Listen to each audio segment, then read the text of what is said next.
शांति, ओम शांति, ओम शांति। आज परमपिता परमात्मा की 5/9/75 के महावाक्य और मुरली की हेडिंग है फरिश्ता स्वरूप में स्थित।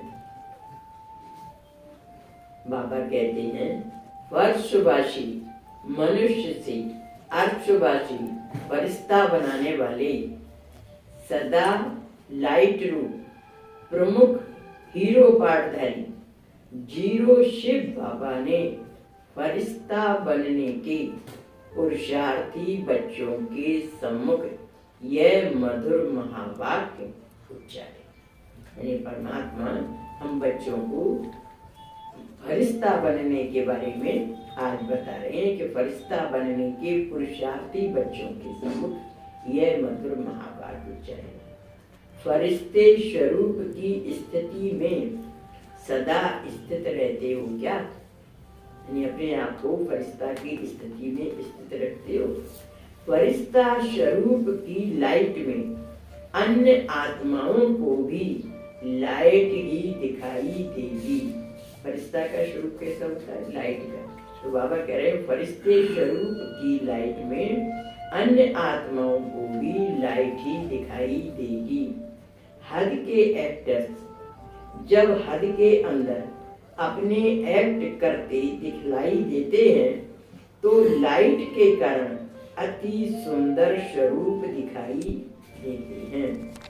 ये जो फिल्म एक्टर होते हैं ना, तो हद के एक्टर भी तो उनकी जब शूटिंग होती है तो लाइट की व्यवस्था करते हैं, ज्यादा करते हैं। तो बाबा कह रहे हैं उसमें वो बहुत सुंदर दिखाई देते हैं। वही एक्टर साधारण जीवन में साधारण लाइट के अंदर पार्ट बजाते हुए कैसे दिखाई देते हैं? रात दिन का अंतर दिखाई देता है ना। लाइट का फोकस उनके फीचर्स को भी परिवर्तित कर देता है। ऐसे ही बेहद ड्रामा के आप हीरो हीरोइन एक्टर्स अव्यक्त स्थिति की लाइट के अंदर हर एक्ट करने से क्या दिखाई देंगे? यानी बाबा उन फिल्म एक्टर्स से हम बच्चों की तुलना करते हुए बता रहे हैं कि जैसे वो जब लाइट होती है तो सुंदर दिखाई देते हैं, ऐसे ही आप लोग अगर फरिश्ते स्वरूप की लाइट के अंदर कार्य करेंगे तो सुंदर दिखाई देंगे। तो हीरो हीरोइन एक्टर्स अव्यक्त स्थिति की लाइट के अंदर हर एक्ट करने से क्या दिखाई देंगे? अलौकिक फरिश्ते। कैसे दिखाई देंगे? फरिश्ते के रूप में। साकारी की बजाय सूक्ष्म बदनवासी नजर आएंगे। साकारी होते हुए भी आकारी अनुभव होंगे। हर एक्ट हरेक को स्वतः ही आकर्षित करने वाला होगा। जैसे आज हद का सिनेमा व ड्रामा कलयुगी मनुष्यों के आकर्षण का मुख्य केंद्र है। छोड़ना चाहते हुए और न देखना चाहते हुए हद के एक्टर्स की एक्ट अपनी ओर खींच लेती है। बाबा कह रहे हैं कि देखना भी नहीं चाहते, छोड़ना भी चाहते हैं, लेकिन वे छोड़ नहीं पाते हैं। लेकिन उनका आधार लाइट है। ऐसे ही इस अंतिम समय में माया के आकर्षण की अति के बाद अंत होने पर बेहद के हीरो हीरोइन एक्टर्स जो सदा जीरो स्वरूप में स्थित होते हुए जीरो बाप के साथ हर पार्ट बजाने वाले हैं। शर्त क्या बताई? कि हीरो हीरोइन होते हुए भी जीरो बाप के साथ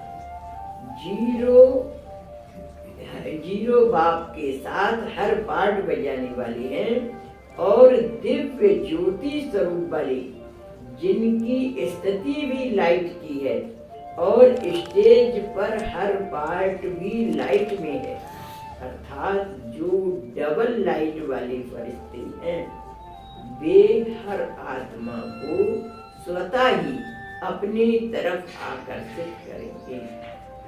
यानी बाबा कह रहे हैं कि वे आत्माएं हल्के रहेंगे ना, तो लाइट होने के कारण और उनका परफॉर्मेंस भी कैसा होगा? जीरो लाइट का मतलब? जीरो लाइट माने परमात्मा, परमात्मा जीरो है ना, तो परमात्मा को साथ रख करके जो हर समय चल रहे हैं, ऐसे बच्चे के लाइट रूप दिखाई देगा। फिर से पढ़ दो। ऐसे ही इस अंतिम समय में माया के आकर्षण की अति के बाद माया का पंप एंड शो खत्म हो जाएगा, तो अति के बाद अंत होने पर बेहद के जीरो जो सदा जीरो स्वरूप में स्थित होते हुए, यानी उनकी स्टेट भी क्या होगी? आत्मिक होगी, जीरो स्वरूप में स्थित होती है।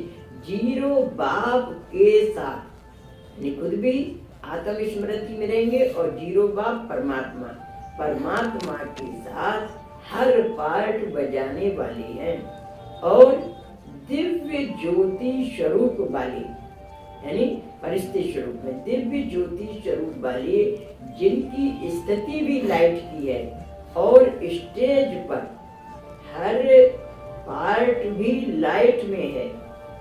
लाइट में मतलब हल्के रूप में ले जा रहे हैं, अर्थात जो डबल लाइट वाले फरिश्ते हैं, वे हर आत्मा को स्वतः ही अपनी तरफ आकर्षित करेंगे। यानी उनकी आत्म ज्योति भी जगती रहेगी, सोल कॉन्शियस बन करके करेंगे, बॉडी कॉन्शियस नहीं होगा। भगवान को भी साथ में याद रखेंगे और काम भी वे हल्के रूप से करेंगे, बोझ रूप से नहीं करेंगे। तो ऐसे लोगों को सब दिखाई दे, मतलब लोगों को दिखाई देने लगेगा, लोग आकर्षित होंगे। अर्थात जो डबल लाइट वाली फरिश्ती हैं, वे हर आत्मा को स्वतः ही अपनी तरफ आकर्षित करेंगे। आजकल की दुनिया में ड्रामा के अतिरिक्त और कौन सी वस्तु है जो ऐसे फरिश्तों के नैनो जैसी आकर्षण करने वाली है?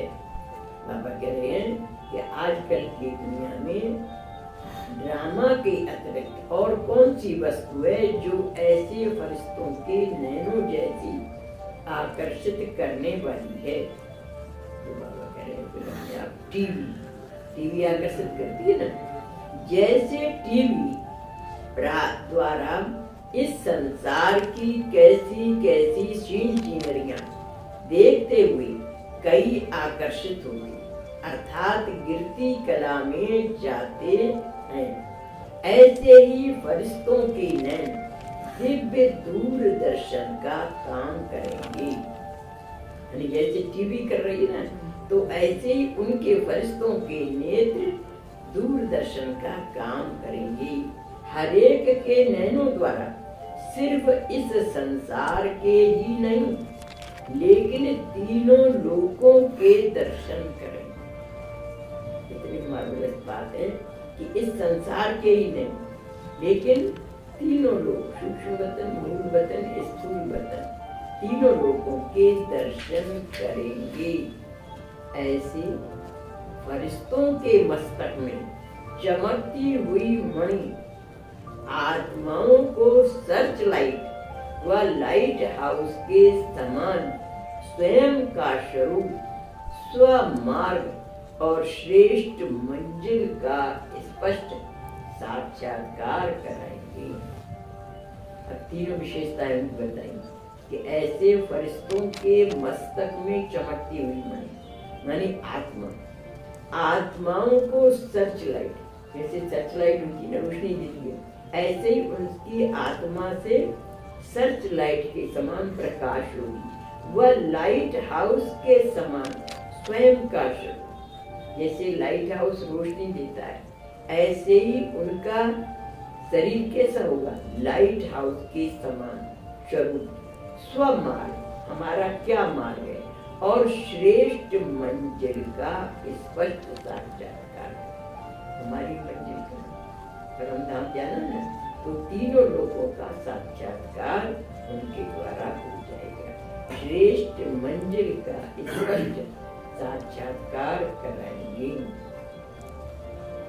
ऐसे फरिश्तों की युक्त युक्त बोल अर्थात अमूल्य बोल हर विकारी आत्मा कोई रत्नों से झोली भरपूर करेंगे।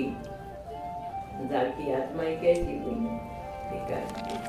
तो बाबा कह रहे हैं कि उनके जो युक्त युक्त बोल होंगे, अमूल्य बोल होंगे, वो हर विकारी आत्मा की रत्नों से झोली भरपूर करेंगे।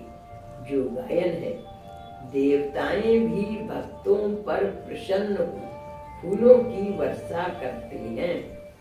ऐसे आप श्रेष्ठ आत्माओं द्वारा विश्व की आत्माओं के प्रति सर्वशक्तियों, सर्वगुणों तथा सर्व वरदानों की पुष्प वर्षा सर्व के प्रति होगी।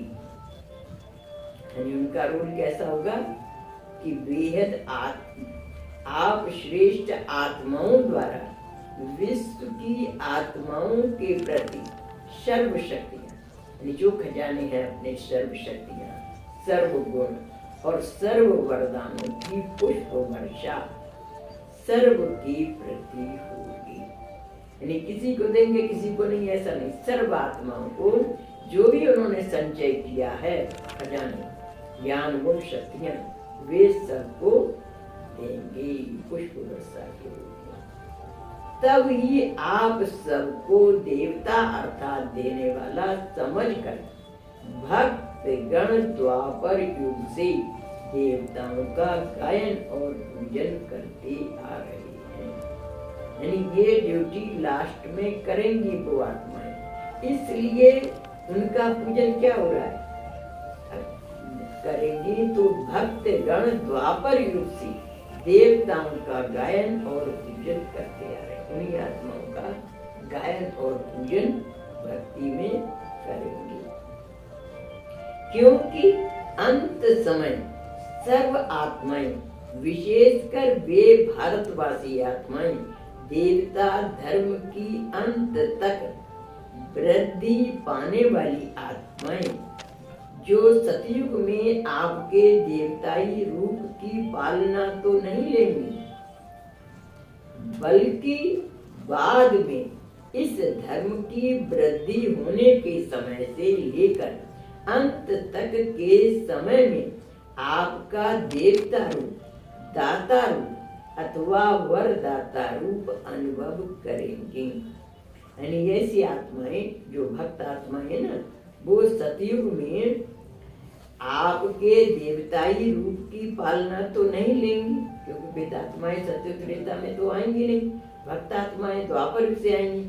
लेकिन द्वापर युग से आने के बाद भी उनको द्वापर युग से देवता रूप जो हमारा लास्ट का होगा हर एक आत्मा को, वो उनको टच होगा या स्मृति में आएगा, क्योंकि कैसे भी उनको महसूस होगा कि ना इन देवी से हमको ये प्राप्ति होती है, तो फिर वो भक्ति करना शुरू कर देते। तो बाबा कह रहे हैं कि अंत तक के समय में आपका देवता रूप, दाता रूप अथवा वरदाता रूप अनुभव करेंगे। आपके अंतिम देवता रूप की अनेक प्राप्तियों के संस्कार व स्मृतियां सर्व आत्माओं में मर्ज रहती हैं। मर्ज रहती है मैंने छुपी हुई रहती है। एक होता है इमर्ज, एक होता है छिपा हुआ, उसको कहते हैं मर्ज। छुपी हुई रहती हैं अर्थात समाई हुई रहती हैं। इस कारण प्रैक्टिकल रूप में सतयुगी सृष्टि में न आते हुए भी द्वापर में सृष्टि मंच पर आते ही देवता स्वरूप की प्राप्ति की स्मृति इमर्ज हो जाती। यानी द्वापर युग में उनके मन में वो स्मृति इमर्ज हो जाती है कि इन्होंने हमें कभी दिया, क्योंकि सर्व आत्माओं के लिए देते ना। जो ब्रॉड माइंडेड होते हैं वे केवल अपने लिए योग नहीं लगाते, वे सारी आत्माओं का कल्याण के लिए योग लगाते हैं, सबके लिए देते हैं। तो इस समय तो उनके मन में मर्ज रहता है, दिखाई नहीं देता है, और सत्युग त्रेता में तो उनका पार्ट है नहीं। द्वापर युग से जब वो आत्माएं आती हैं तो उनको वो स्मृति इमर्ज हो जाती है कि इन्होंने कभी हमें कुछ दिया है, तो उस कारण से वो भक्ति करना शुरू कर देती है। तो द्वापर युग में सृष्टि मंच पर आते ही देवता स्वरूप की प्राप्ति की स्मृति इमर्ज हो जाती है। द्वापर युग में उनकी स्मृति में आ जाता है और गायन पूजन करते रहते हैं। समझा? अपने अंतिम फरिश्ते स्वरूप देना कब है? अब। और इस समय वो महसूस तो कर रही हैं, जैसे अपन योग लगाते हैं, सारी भक्त आत्माओं का कल्याण करते हैं। भक्त आत्माएं देख रही हैं क्या हमको? भक्त आत्माओं की क्या मतलब भागवत कराई तो भाग को उसके पीछे एम क्या था मेरा? केवल भक्त आत्माओं का कल्याण करना। भागवत मैंने अपने लिए थोड़ी कराई थी।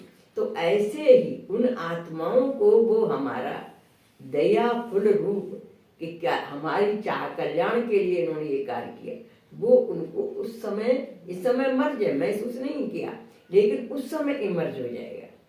तो अपने आप ही फिर वो मूर्तियों की पूजा करनी शुरू कर देंगे।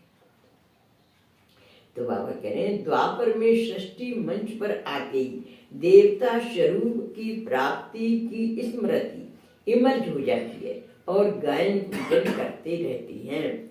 समझा? अपने अंतिम फरिश्ते स्वरूप को ऐसी बेहद के एक्टर्स स्वतः अपनी तरफ आकर्षित नहीं करेंगे। देखो, ऐसे बेहद के एक्टर्स कौन है? हम लोग स्वतः अपनी तरफ आकर्षित नहीं करेंगे। यह ही डबल लाइट स्थिति और स्टेज आप सबको और बाप को प्रत्यक्ष करेगी। यानी जो हल्केपन की डबल लाइट स्थिति है वो आप और स्टेज आपकी स्थिति है, आप सबको और बाप को प्रत्यक्ष करेगी। जीरो और हीरो दोनों प्रत्यक्ष होंगे, यानी परमात्मा भी प्रत्यक्ष होगा और बच्चे भी, हीरो पाठधारी बच्चे भी प्रत्यक्ष होंगे। समझा? लाइट चली गई, उस समय लाइट चली गई होगी। बाबा फिर क्या कहते हैं? फिर बाबा बोले अभी भी देखो लाइट से कितना काम होता है। अभी भी आप सबके आकर्षण करने की वस्तु लाइट के आधार पर है, यानी आकर्षण, अंधेरा हो जाता है ना तो वो स्वरूप नहीं दिखाई देता। तो बाबा कह रहे हैं अभी भी आप सबके आकर्षण करने की वस्तु लाइट के आधार पर है।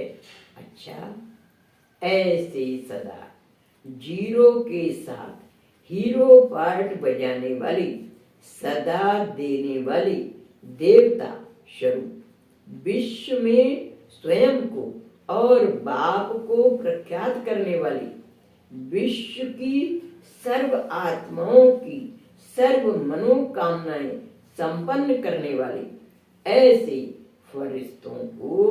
फरिश्तों की दुनिया में रहने वाले और फरिश्तों की दुनिया से पार रहने वाली बाप दादा का याद प्यार और नमस्ते।